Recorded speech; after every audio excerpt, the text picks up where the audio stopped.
भगवान विष्णु मंगलम गरुड़ध्वज मंगलम पुंडरीकाक्षयो मंगलायो तनो हरि। सर्वमंगल मांगल्ये शिवे सर्वार्थ साधिके शरणे त्र्यंबके गौरी नारायणी नमोस्तुते। हे कृष्णा करुणा सिंधु दीन बंधु जगतपते गोपेश गोपिका कांत राधा कांत नमोस्तुते। बोलो श्री बालाजी भगवान की जय, श्री वेंकटेश्वर भगवान की जय। गोविंदा गोविंदा गोविंदा गोविंदा। सनातन धर्म की जय। इस श्री बालाजी कल्याण मंदिर जिसका स्थापना का 50वां वर्ष चल रहा है, उस पावन अवसर के मध्य आज प्रतिपदा शुक्ल पक्ष के पावन अवसर पर यहाँ आकर हमें दर्शन का सौभाग्य प्राप्त हुआ। भगवान के श्री चरणों में शत शत नमन करते हैं। श्री देवी, भूदेवी, नवग्रह देवता,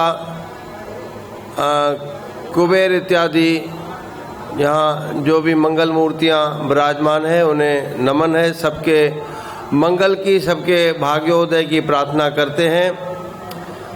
बताया गया कि विशेष रूप से अभी यह जो गोपपुरम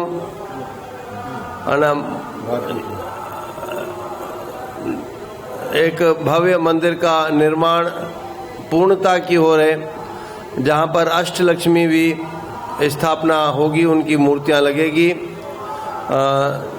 आदि धन धान्य संतान भाग्य इत्यादि अष्ट महालक्ष्मी जो सदैव इस जगत का कल्याण करती है, सबको धन्य धान्य से, वंश से, यश से पूर्ण करते हुए समस्त जगत का कल्याण करती है, वृद्धि करती है। उस श्री नारायणी आदि देवियों का यह सब हमारे सनातन की वह श्रद्धा भाव है जिसके प्रति अपना भावना रखने से वैसी ही प्राप्ति होती है। तीर्थ, पवित्र नदियाँ, 12 ज्योतिर्लिंग, 52 शक्तिपीठ, यह सब हमारे भारत की आत्मा है, भारत के रीढ़ की हड्डी है। और इन सब के माध्यम से ही हम लोग अपना सामाजिक जीवन अत्यंत शांति से, सद्भावना से जीते हैं। अगर धर्म नहीं होगा तो हमारे कर्मों में भी सकारात्मकता नहीं आएगी, सात्विक भाव नहीं आएगा। धर्म निश्चित रूप से आधार है, और विशेष करके हमारी पूरी भारत भूमि तो धर्म क्षेत्र है, जहाँ पर दिव्य परमात्माओं के अवतार हुए हैं। इनका दिया हुआ ही हम सब लोग खाते हैं और परमात्मा प्राप्ति के लिए यानी मोक्ष के पथ पर सदैव गमन करते हैं। मंदिर में जाने से ज्ञान मिलता है, आशीर्वाद मिलता है, जीवन को संवारने के अनेक अनेक प्रकल्प हमें मंदिर से ही मिलते हैं। परमात्मा दयालु सदैव देने वाला होता है, सिर्फ उसका यशगान करो। उनके आरती में, उनके उत्सव में सम्मिलित होने से हमको जो आत्मबल मिलता है वह अद्भुत होता है। इन सब बातों को आज जो यह विशेष आयोजन था कि भाई एक विज्ञान सम्मत सनातन धर्म के ऊपर छोटी सी पत्रिका, इसका भी आदरणीय श्री तपेश जी ने विमोचन कराया। और इस शुभ अवसर पर हम सब के आदरणीय श्री जी स्वामी जी, आदरणीय श्री रेड्डी जी, श्री श्रीनिवास रेड्डी जी, श्री भास्कर जी, श्री नायडू जी, आदरणीय श्री भरत बजाज जी, हम सब लोग अपने अपने समाज के, अपने अपने संस्था के जो अगवान हैं, हम लोगों का कर्म ही सबके उत्थान का मार्ग प्रशस्त करता है, क्योंकि धर्म सदैव जोड़ता है।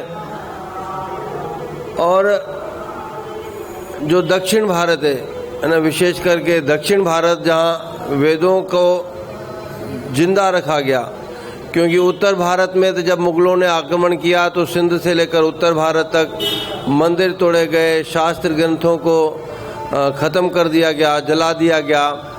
पर भाग्य से दक्षिण भारत में वेद लुप्त नहीं हुए और वहाँ के ब्राह्मणों को भी कंठस्थ भी रहे।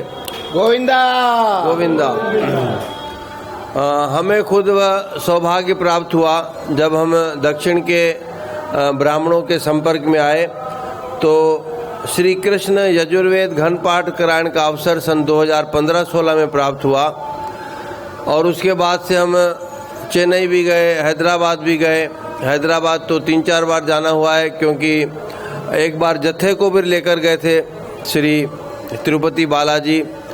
और अभी हाल ही में 1.5 वर्ष पूर्व वहाँ पर statue of equality Shri Ramanuja संप्रदाय की 215 फीट जिसका उद्घाटन माननीय प्रधानमंत्री ने किया, माननीय गृह मंत्री भी आए। उस अवसर पर भी वहाँ एक भव्य 2 दिवसीय संत सम्मेलन था, तो उसमें भी जाने का अवसर प्राप्त हुआ।